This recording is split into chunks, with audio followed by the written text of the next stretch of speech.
Comey, the FBI director, fired. Now let's figure out why it happened now. Because they did it in a panic.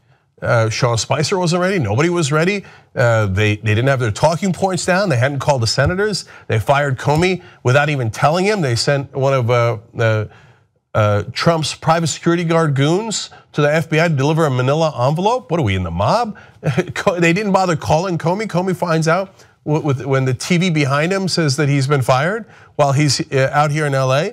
And so why did they panic? And all of a sudden, with no replacement, no plan, all of a sudden, oh, you're fired, right? Well, let's get into that now.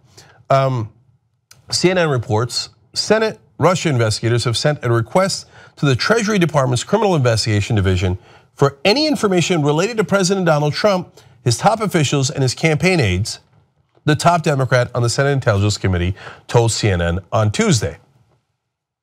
Now, the Treasury Department is where they have the information on financial dealings. Oh, now this is where it gets interesting. Now, my leading theory on this was that he made not just, hey, you guys helped me win the election in Russia with some, you do some leaks, etc. And then, I'll be nice to you guys and I'll be more inclined in your direction. What I'd been telling you guys is, no, he made a financial deal with the Russians.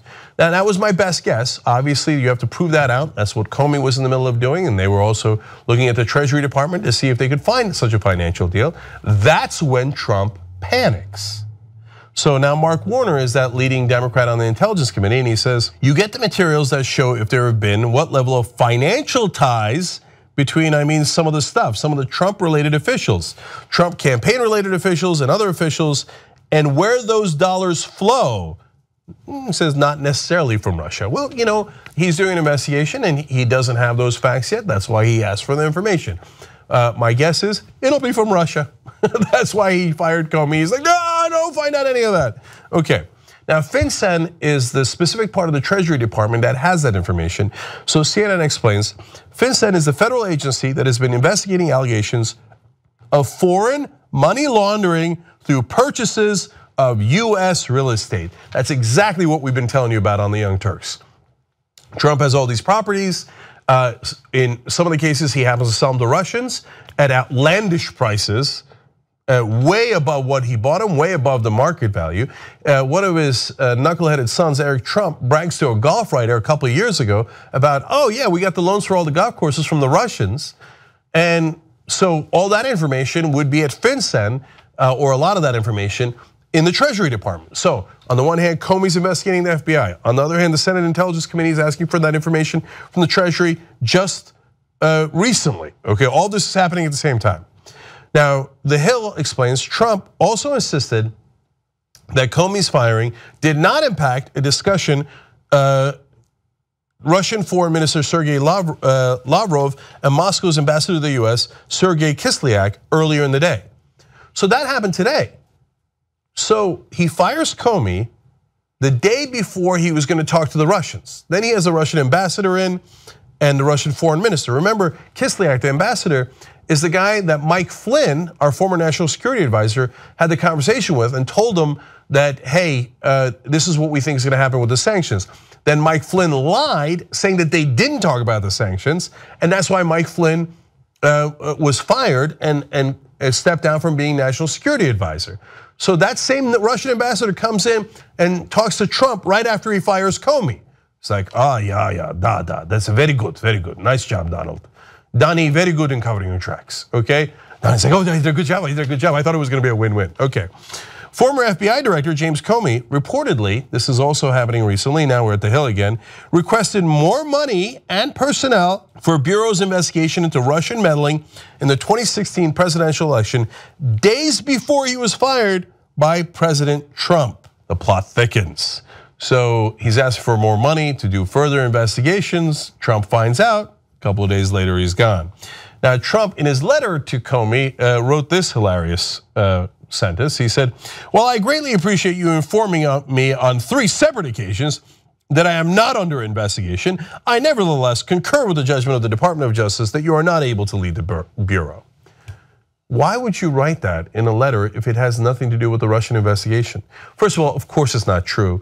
There's no independent confirmation that James Comey has ever told Donald Trump that he's not under investigation. And according to Freedom of Information requests about documents related to that, they say that it might be under investigation, things that Donald Trump has said.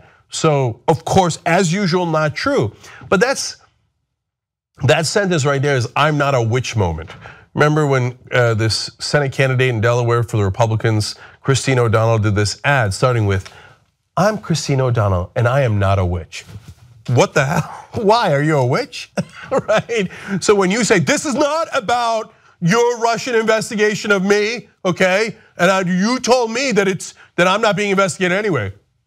And you're fired so you can't talk about it.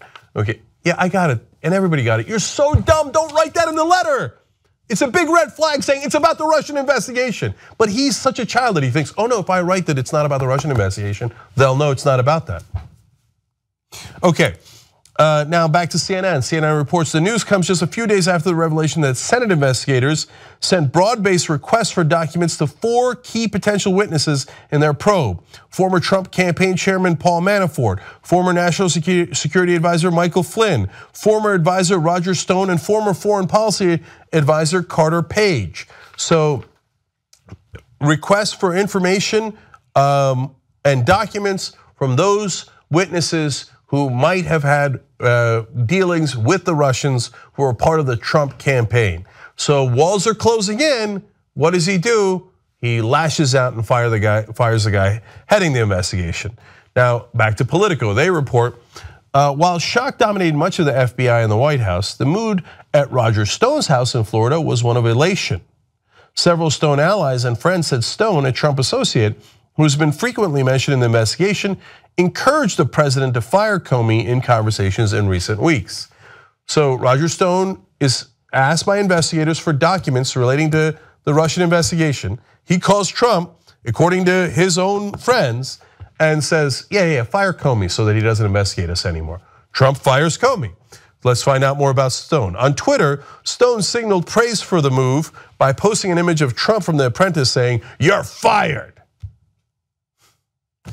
Stone declined to comment on Tuesday night, but said he was enjoying a fine cigar.